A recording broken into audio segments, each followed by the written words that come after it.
समर्थ स्वामी भक्त हो. अनेकांच्या घरामध्ये श्री स्वामींचा फक्त फोटो असतो, कधी छोटा कधी मोठा असा असतो. पण काही जणांकडे मूर्तीही असते. काही जण मूर्ती स्वतःहून घेतात, तर काही जणांकडे मूर्ती आपोआप श्री स्वामींच्या कृपेने येते. परंतु मग त्यानंतर मूर्तीचं पुढं कसं करायचं, स्थापना कशी करायची, प्रतिष्ठापना कशी करायची हे मात्र माहीत नसतं. तर तेच आता मी आज इथे सांगणार आहे. स्वामींची मूर्ती स्थापना कशी करायची.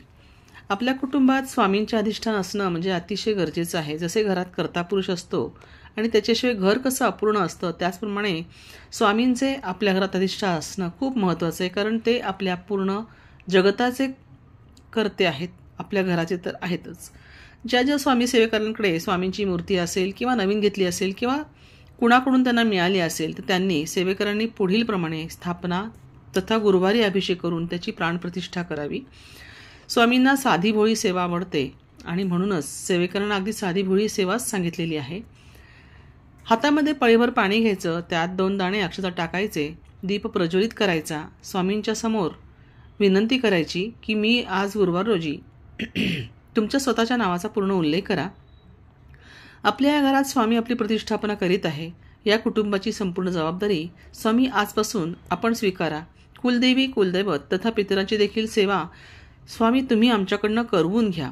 तसेच माझ्या सर्व कुटुंबाची सांसारिक, कौटुंबिक, आर्थिक, पारमार्थिक आणि आरोग्याची संपूर्ण जबाबदारी मी तुमच्यावर टाकत आहे. तुम्ही सांभाळायचं.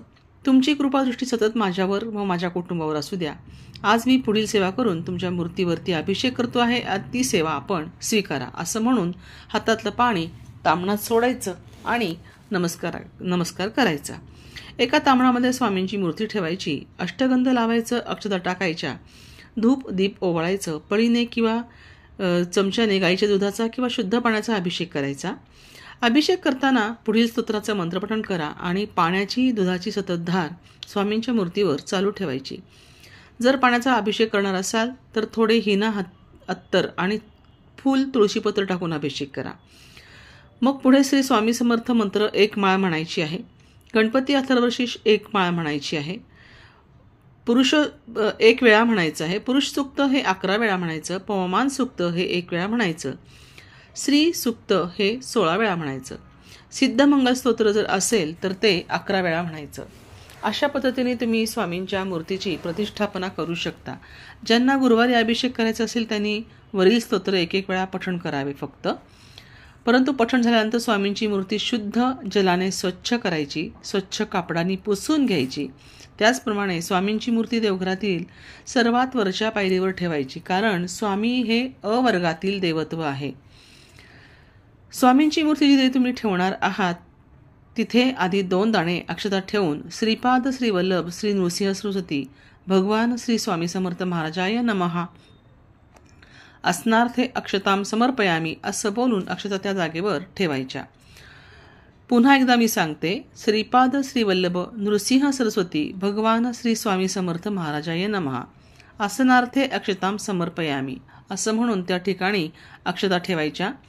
त्यानंतर स्वामींच्या मूर्तीला वस्त्र परिधान करून त्या जागेवर मूर्ती ठेवायची व स्वामींच्या मूर्तीला हिना अत्तर लावायचे. स्वामींना हिना अत्तर अतिशय आवडते, त्यामुळे तुम्ही जेव्हा जेव्हा त्यांची पूजा करता तेव्हा त्यांना रोज हिना अत्तर लावायला कधीही विसरायचं नाही. स्वामींच्या हाताला आणि चरणांना सुद्धा हिना अत्तर लावायचं. दोन्ही खांद्यांना हिना अत्तर लावायचं. दोन्ही पदस्पर्शांना सुद्धा, जिथे आपण पदस्पर्श करतो त्या पावलांना देखील हिना अत्तर लावायचं. स्वामींच्या हाताला चरणांना सुद्धा लावायचं. मूर्तीवर उजव्या हाताची मधील 3 बोटे ठेवून सुप्रतिष्ठित मस्तू असे म्हणावे. सुप्रतिष्ठिमस्तू असे म्हणायचे. श्रीपाद श्री वल्लभ श्री नृसिंह सरस्वती भगवान श्री स्वामी समर्थ महाराजाय नमः अष्टगंधकम विलेपनार्थ समर्पयामी असे बोलून स्वामींना अष्टगंध लावायचे. श्रीपाद श्री वल्लभ श्री नृसिंह सरस्वती भगवान श्री स्वामी समर्थ महाराजाय नमः असं म्हणून पुष्पम समर्पयामी असं म्हणत त्यांना पुष्प वाहायचे. कुठलंही फूल चालेल, तुळशी, गुलाबाचं फूल किंवा बिल्वपत्र अर्पण करायचे. श्रीपाद श्री वल्लभ नृसिंह सरस्वती भगवान श्री स्वामी समर्थ महाराजाय नमः धूपम आग्रपयामी असं म्हणून स्वामींना अगरबत्ती किंवा धूप दाखवायचा. श्रीपाद श्रीवल्लभ नृसिंह सरस्वती भगवान श्री स्वामी समर्थ महाराजाय नमः दीपम दर्शयामी असं म्हणून त्यांना दिव्यानी ओवाळायचं. दिवा इथे तुपाचा लावायचा, अर्थातच जर गाईचं तूप असेल तर अधिक चांगलं, असं म्हणून त्यांना दिवा ओवाळायचा. तसेच श्रीपाद श्रीवल्लभ नृसिंह सरस्वती भगवान श्री स्वामी समर्थ महाराजाय नमः नैवेद्यम समर्पयामी असं बोलून स्वामींना नैवेद्य दाखवायचा.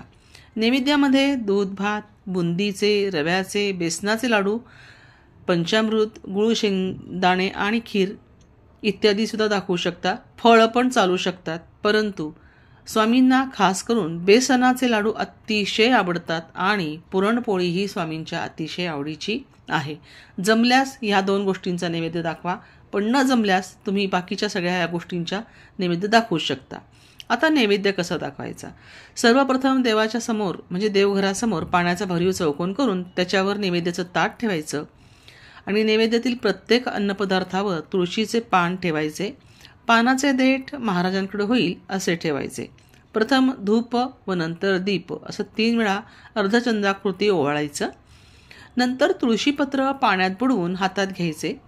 नैवेद्यावर पाणी शिंपडावे त्यावेळी सत्यम वर्तम परिसिंचयामी असे म्हणावे. पुन्हा एकदा सांगते, सत्यं वर्तन परिसिंचयामी असे म्हणावे आणि ते तुळशीपत्र पुन्हा पाण्यात बुडवून नैवेद्याभोवती हे म्हणत 3 वेळा पाणी फिरवत गायत्री मंत्र म्हणायचा. त्यानंतर तेच तुळशीपत्र पाण्यात बुडवून 6 वेळा खालील मंत्र म्हणत महाराजांना नैवेद्य दाखवायचा. ओम प्राणाय स्वाहा, ओम अपानाय स्वाहा, ओम व्यानाय स्वाहा, ओम उदानाय स्वाहा, ओम समानाय स्वाहा, ओम ब्रह्मणे अमृत तत्वायाम स्वाहा असे म्हणून हातातील तुळशीपत्र स्वामींसमोर ठेवावे. वरील कृती पुन्हा करून दुसऱ्यांदा सुद्धा तुळशीपत्र पुन्हा व्हावे. जर तुम्हाला ह्याच्यापैकी सगळे आठवत नसतील तर तुम्ही फक्त ओम प्राणाय स्वाहा असं म्हणून नैवेद्य दाखवला तरी सुद्धा चालतो.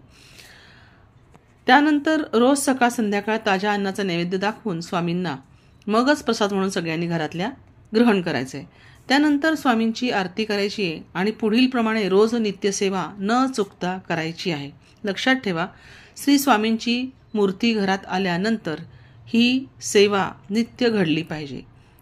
पहिलं म्हणजे श्री स्वामी स्तवन, दुसरं श्री स्वामी समर्थ महाराजांची 11 माळ म्हणायच्या. ज्यांना अगदीच जमत नसेल, खूप कामात व्यस्त असतील, त्यांनी 1 माळ म्हणली तरी चालेल.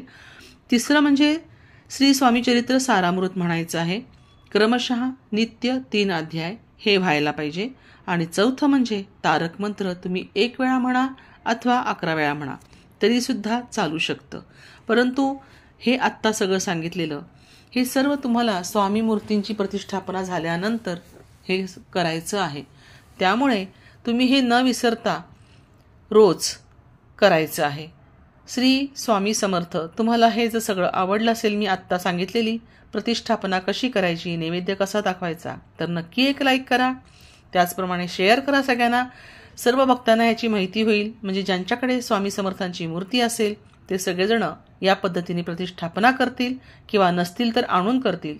तसेच तुम्ही नवीन असाल तर सबस्क्राईब करा आणि बेल आयकॉनवरती क्लिक करा. म्हणजे असेच नवीन नवीन माहितीचे सगळे व्हिडिओ तुम्हाला मिळतील. श्री स्वामी समर्थ.